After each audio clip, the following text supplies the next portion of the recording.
बात पश्चिम बंगाल की, जहां बीजेपी की रथ यात्रा पर सियासी घमासान मचा हुआ है, वहीं दूसरी तरफ विस्फोटक मिलने से सनसनी भी।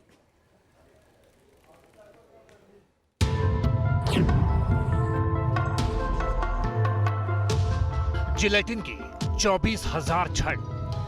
जिलेटिन जिसका इस्तेमाल पहाड़ों को भी झुका देने की हैसियत रखता है। ऐसा विस्फोटक इतनी भारी मात्रा में पश्चिम बंगाल के वीरभूम में बरामद किया गया है। बताया जा रहा है कि रामपुर हाट दुमका रोड पर एक कार से इसे बरामद किया गया है। चुनाव से पहले इतने बड़े पैमाने पर विस्फोटक मिलने से पुलिस अलर्ट हो गई है।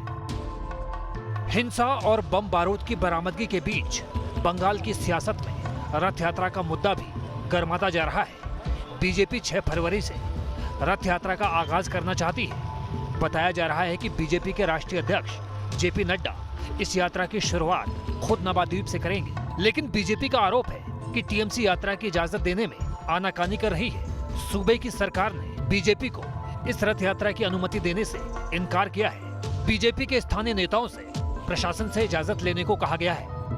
वो लोग कोर्ट में जा रहे हैं, इधर जहाँ से भी वो रोकने का चेष्टा कर रहे हैं बीजेपी को, तो ये बीजेपी तो रोकने वाली नहीं है। तो जो भी टीएमसी करे, जो भी करे, पीआईएल करे, जो भी करे, हम लोग को भी करना पड़ेगा, आगे जाना पड़ेगा। हम लोग आगे जाएंगे और आप देखिए अमित शाह जी बोले हैं इस बार 200 पार, वैसे ही होगा। रथ यात्रा के खिलाफ कोलकाता हाईकोर्ट में पीआईएल दाखिल की गई है। अब बीजेपी इसका जवाब देने की तैयारी में है। मतलब साफ है कि बंगाल की सियासी पिच पर टीएमसी और बीजेपी में रस्साकशी जारी है। Team news nation. पहाड़ों पर हो रही बर्फबारी के बाद मैदानी इलाकों में मौसम का मिजाज बिगड़ चुका है। दिल्ली में आज बारिश हुई। पहाड़ों पर बर्फ के प्रहार से यूपी से लेकर बिहार तक भी मौसम ने करवट बदल ली है।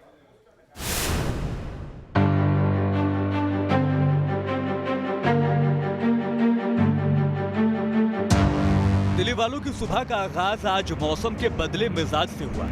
रिमझिम बारिश ने दिल्ली को सराबोर कर दिया। जिन लोगों ने सर्दी को जाता समझकर रजाई कंबल समेट लिए थे, उन्हें मौसम ने गच्चा दे दिया। दिल्ली से लेकर यूपी बिहार तक आज नजारा कुछ इसी तरह का रहा। बारिश ने सर्दी को लौटा दिया। मैदानी इलाकों में इस बारिश की वजह रही पहाड़ों पर हो रही बर्फबारी। कश्मीर में बीती रात बर्फबारी दर्ज की गई।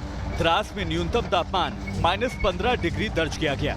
उधमपुर के पटनी टॉप इलाके में बर्फबारी से पर्यटकों के चेहरे खिल उठे। बर्फबारी को पर्यटक यहाँ खूब एंजॉय कर रहे हैं। कश्मीर में आज फिर एक बार बर्फबारी जो है रात को हुई। हालांकि काफ़ी मॉडरेट लेवल स्नोफॉल हुई, पर उसकी वजह से जो श्रीनगर जम्मू नेशनल हाईवे है वो कंप्लीटली बंद करना पड़ा। वहीं अगर हम फ्लाइट्स की बात करें तो आज फ्लाइट्स भी डिले रही। हिमाचल में कुछ इस तरह हिमवर्षा हुई और पूरा शिमला बर्फ की सफेद चादर से ढक गया।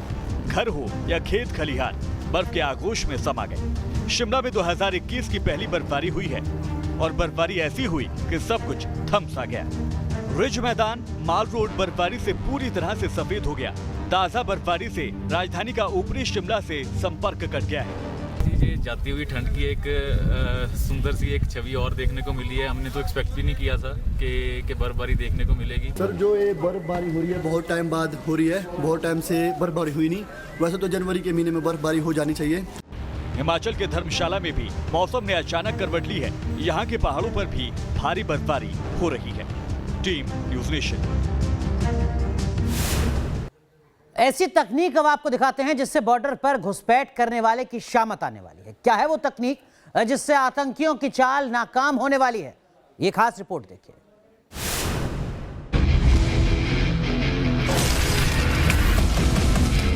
बॉर्डर पर नहीं चलेगी आतंकी चाल।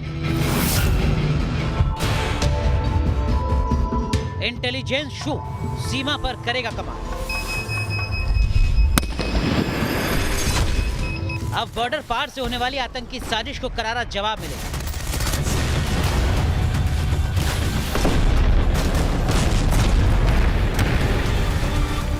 अब आतंक की आहट दूर से सुनाई देने लगी।